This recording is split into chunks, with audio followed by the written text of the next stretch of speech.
Welcome to week number 4 for ECE 403, Senior Design 2.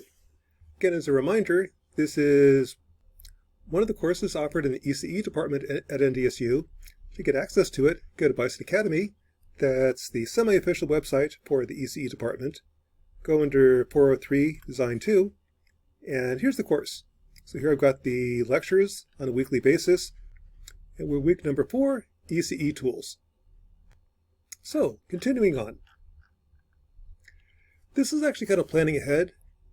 Homework set number 8 in Senior Design 2 looks at ECE tools. It's when you complete your tasks, did you use at least 2 ECE tools in those tasks? So in reality, you already did that. You probably already did that back in homework sets number 4 through 7. As you complete the tasks, you need to validate that your design actually works. Anytime you collect data to validate your design, you're probably using some sort of an ECE tool, and there's tons of tools you can use.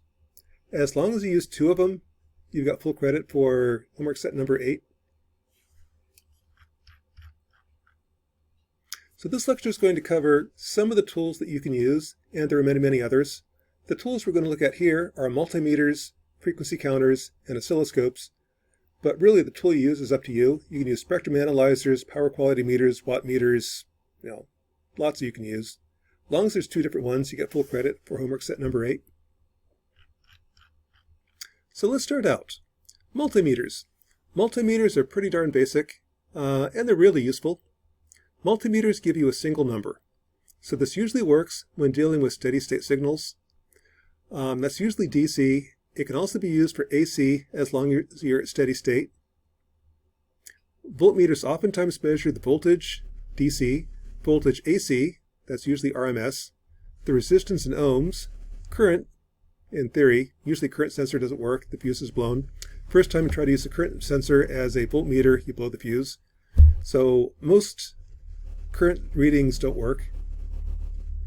Some of the multimeters will also measure temperature, frequency, transistor gain. This is the one that I use. It's like $34 on Amazon. It's a pretty nice one. To illustrate some of the uses of a multimeter, anytime you use a component, I've got resistances, inductances. A lot of them will measure resistance and inductance. If you take 2 different components, like 2 different 47 millihenry inductors, it'll actually have a DC resistance. I can measure that with the multimeter. If I have a multimeter that can measure inductance, I can measure that as well. If I have 2 DC servo motors, a motor is inherently an inductor. It's an electromechanical device, and likewise, when you wrap a coil of wire around a piece of iron, you inherently get an inductor. I can measure the DC resistance of a motor and the inductance. Measure it for 2 different motors, I'll get 2 different values. With that, I can start doing some statistics. For example, I can sit there and find the mean, the standard deviation, the 90% confidence interval, the probability that R is greater than 100 ohms, different things you can do.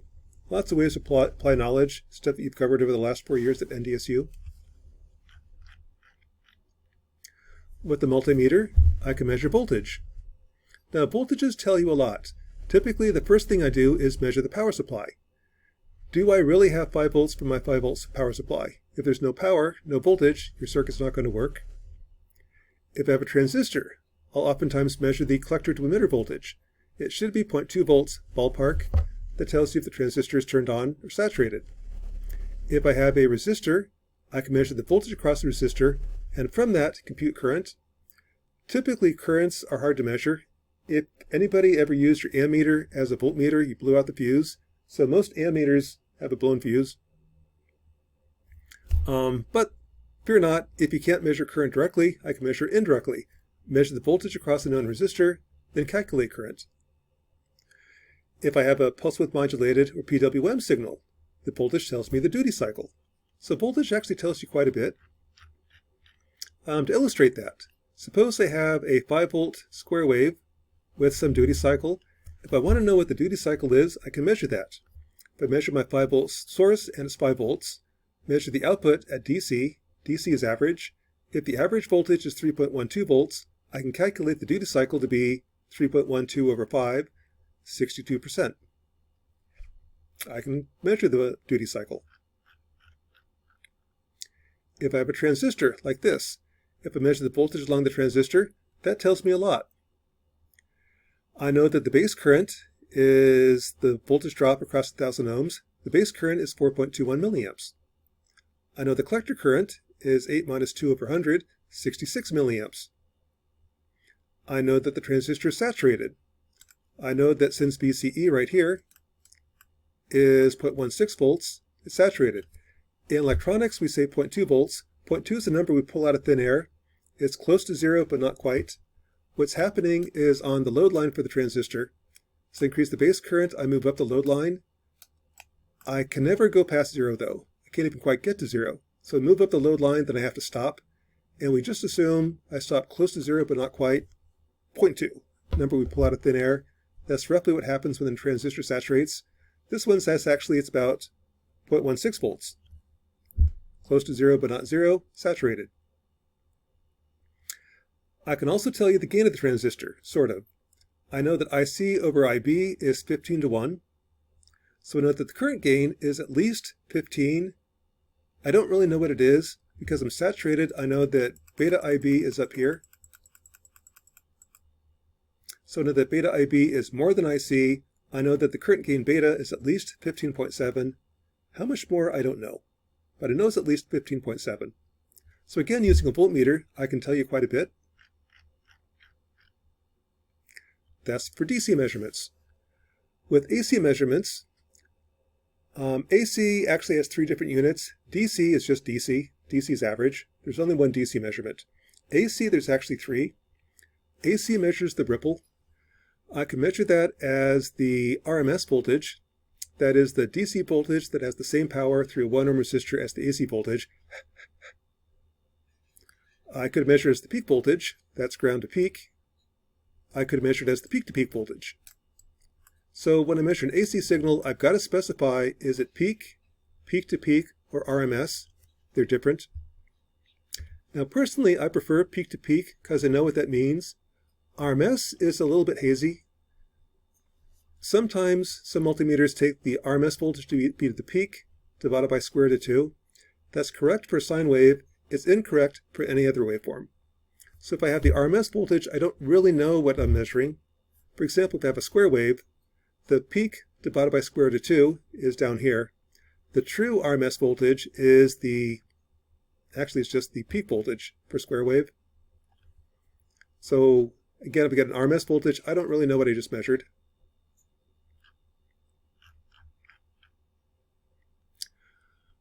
If I have a sine wave input, I can use the RMS voltage in a multimeter. With that, if I have a filter, like here's a 2-stage filter, I want to know the actual gain is of filter 1, actual gain of filter 2. I can do that with a multimeter. Measure the RMS voltage of V0, RMS voltage of V1, RMS voltage of V2, and the ratio is the gain. V1 over V0 is the gain of the first stage, V2 over V1 is the gain of the second stage, V2 over V0 is the overall gain.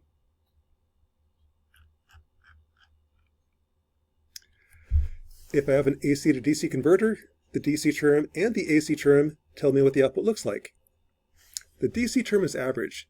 At V2, I've got a signal that's got a DC level plus some ripple, kind of like this. The DC measurement will pull off the average. The AC measurement pulls off the ripple. And typically the measurements are RMS. So if I have 461 volts RMS, or correction, 163 volts RMS, what that means is RMS times square root of 2 gives you peak, times 2 gives you peak to peak. So this is 461 millivolts peak to peak, 163 millivolts RMS. And note that for AC, you got to specify the units. Peak is different than peak to peak, is different than RMS. When I give you a number, I got to tell you which units I'm using. Some multimeters have a frequency counter. That can also be useful as well. For example, here's a program. I want to know what's the execution time. Well, what I can do is pick a pin I'm not using, like port C pin 0, and toggle it. As the program runs, I'll get a square wave out.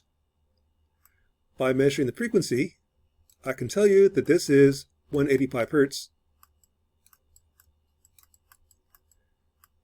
This time right here, then, is 1 over frequency divided by 2. The execution time is 2.7 milliseconds. I can measure that with a multimeter. Many multimeters have a transistor gain.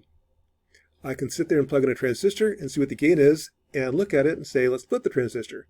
Now what's the gain if I use it incorrectly? For example, with two 3906 PNP transistors, with the correct polarity, the gain was 293, 291. The data sheets say the gain is somewhere between 100 and 300. This actually was a pretty good one. If I put it in backwards, the gain is 3 and 9. So in this case, polarity really does make a difference. Use the transistor backwards, it works, I just have a really lousy gain. So that's kind of a multimeter. Multimeters just give you a number. That's okay for steady state circuits, but the information you get is limited.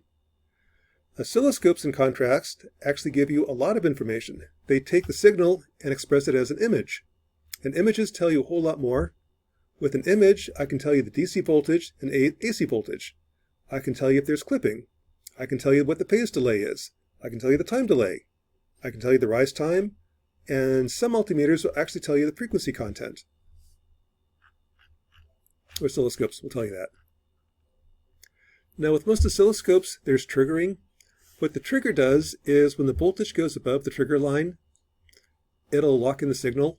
If the trigger line is too high, it's just running freeform. This is just running the signals whenever it wants, whenever it can. If I take the trigger line and bring it down, then what happens is the bottom waveform.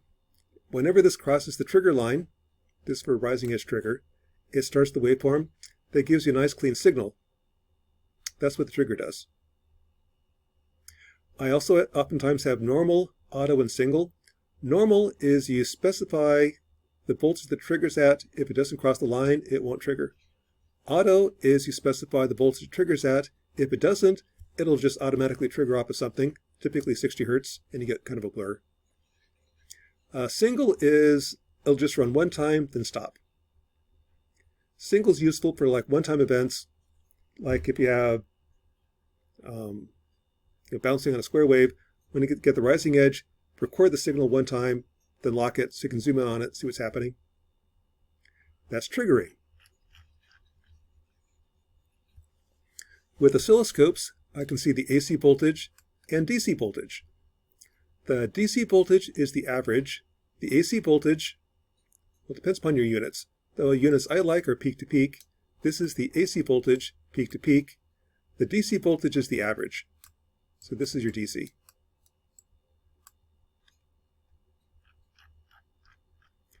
Oscilloscopes will show you things like clipping.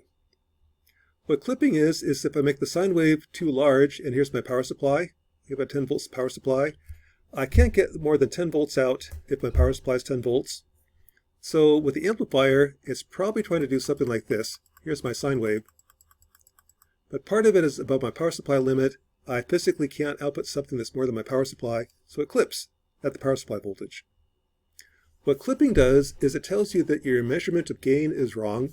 The gain should really be output over input. This is the peak to peak of what the output should be. This is the peak to peak that I'm measuring. If you get clipping, your measurement is wrong. This is also kind of a warning. If you take this to a speaker, you're going to blow the tweeters. The clipping produces harmonics. Harmonics spill energy over to the tweeter. That can blow your tweeters on a speaker. So with the oscilloscope, I can sit there and see, is my waveform a sine wave? Are my measurements valid? Multimeter won't tell you that.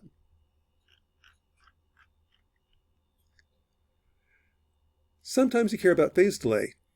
An oscilloscope will show you that. If I have two waveforms, I can see what the gain is. That's the ratio of the peaks, or the RMS voltages. It'll show me the phase delay. In this case, the phase delay is this distance. Converting that to degrees, here is one cycle. One cycle is 360 degrees. Here's your delay. The phase is this percentage of one cycle times 360. So the gain of my circuit actually is output over input, 0.8, delayed by 45 degrees. I can see that on an oscilloscope. With an oscilloscope, I can measure pulse width. This is useful in software engineering. Suppose I have a subroutine. I want to know what the execution time is. Well, one way to do that is set a pin before you call the subroutine. Clear it when you're done. This guy right here is the time I spent in the subroutine. I can look on the oscilloscope and see what the execution time is. Once I know that, I can start looking at how do I reduce the execution time? Can I rewrite it in assembly? Can I use a lookup table? A lot of things you can try. With an oscilloscope, I can see time delay. So suppose I do something like when I hit a button, I'll turn on a light. That won't happen instantaneously. In software, I've got to detect the button, then do a set. How much time delay is there? With an oscilloscope, I can see that. For example, if I see here's when the button pushed, that's my trigger on the rising edge. Here's when the output goes high. There's my time delay.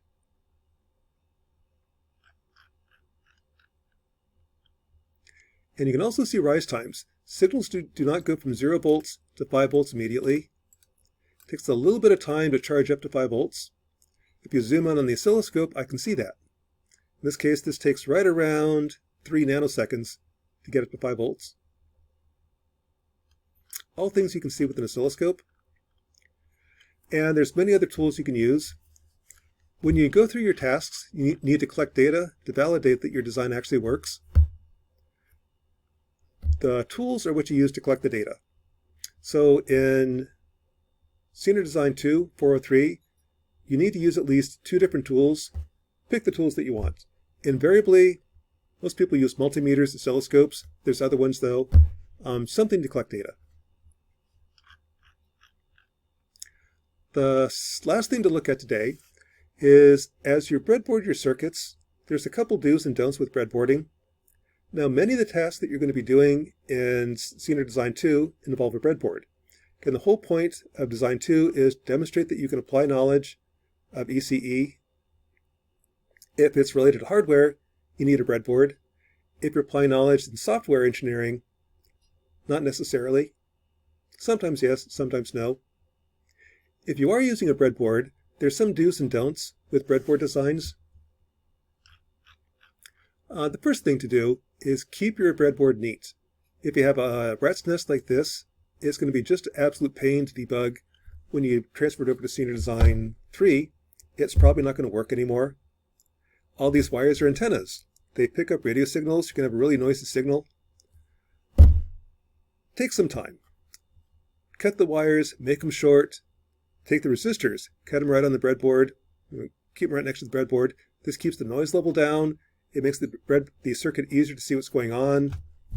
It'll make it easier when I transition to Senior Design 2. And I want to take my breadboard, incorporate it with other breadboards. Put some time into your breadboards. Keep them neat. Second thing on the do's and don'ts. Color code your wires. Typically make red, 5 volts, black, ground, use the different colors for different signals. That makes it a whole lot easier seeing what's going on in the circuit. For example, if I notice that a chip doesn't have any red wires to it, it doesn't have any power. Probably why it's not working. If you have a rat's nest like this with random color codes, it's again really hard figuring out what's going on. Take some time. Keep your circuit neat. It'll pay off. It'll save you a lot of headaches later on. Third, use potentiometers. What a potentiometer does is instead of having to take a resistor, like up here, keep on plugging it in, trying different values, take a potentiometer and adjust it until the circuit works.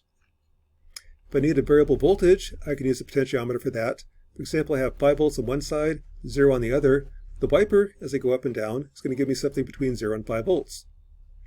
If I want a variable resistor, connect the two ends together. If this is a 10K resistor, if the wiper's over here, I'm at 10K. If it's over here, I'm at 0K. Short out the whole resistor. In the middle, 5K. I've got a variable resistor. So, like if I have a 555 timer, I might make these variable resistors. That lets me vary the on time, the off time, adjust it. Much, much easier than doing trial and error. Well, trying to plug in resistors and unplug them. Save some time.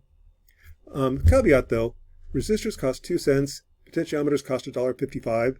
So be reasonable in your use of inductors or use of potentiometers. Fourth thing on do's and don'ts. Do use evaluation boards. That's why we have them. In Design 2, use of evaluation boards is encouraged. They make it much easier to connect a microprocessor like a PIC or Raspberry Pi Pico to different devices.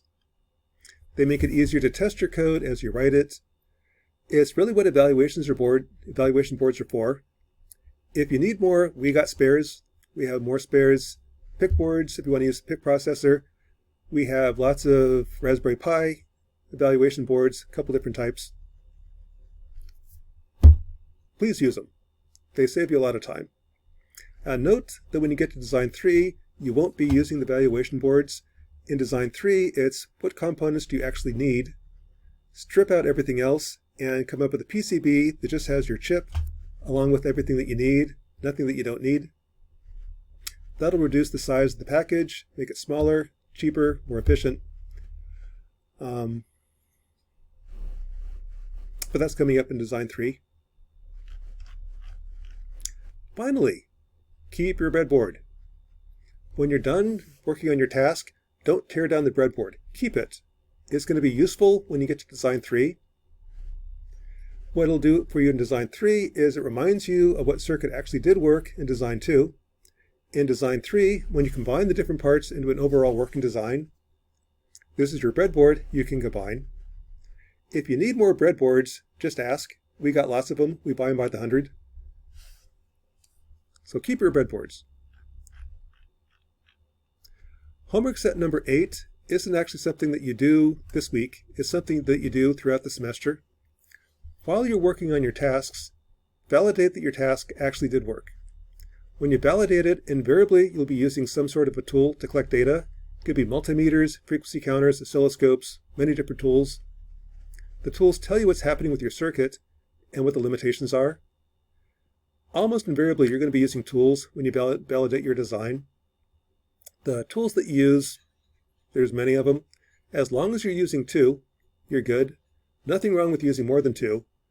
Just be sure that you're using at least 2 to get full credit on homework set number 8. And that's going to get filled in throughout the semester.